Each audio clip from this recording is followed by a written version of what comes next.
In today's video, I'm going to teach you how to sell an ebook in a Skool community. Whether you're an aspiring author or an established writer, selling your ebook through Skool opens up a world of opportunity by leveraging a ready-made audience interested in your content. Let's dive right into the process, ensuring you have the know-how to get started easily and effectively. First things first, you need to navigate to Skool using your preferred web browser. Simply head over to Google and search for Skool. Once you hit that search button, you'll see Skool pop up as the first result. Go ahead and click on it to open up their website.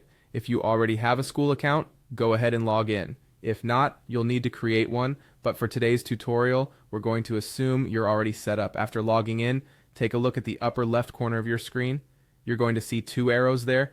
Click on those arrows. They are your key to navigating the Skool interface. Once you've clicked the arrows, a menu will open up revealing various options. The option you're interested in is the community choice. It's essentially the online group where you plan to promote and sell your ebook.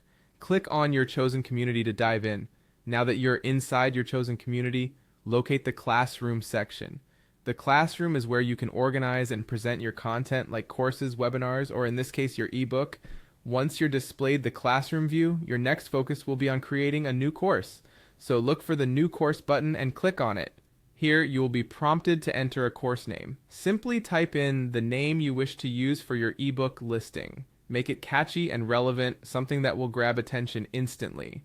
Following the name, add a compelling description. In this section, describe your ebook, what people can expect to learn from it, and why it's a must-read. With your title and description nailed down, attention shifts to setting up the purchase option. Locate the Buy Now button on your interface. This button is pivotal. It allows your readers to purchase your ebook directly from the Skool platform. Click on it, and a prompt will appear for you to enter the purchase amount. Set the price you believe fairly represents the value of your ebook. Once you have entered the amount, finalize the setup by clicking on the Add button. This will integrate the selling function for your ebook directly into the classroom course you've just set up, and there you have it. In a few straightforward steps, you've set up your very own ebook sale in a Skool community, making it easy for audiences to learn, interact, and purchase your work seamlessly. Happy selling, and may your ebook reach inspired readers across the globe.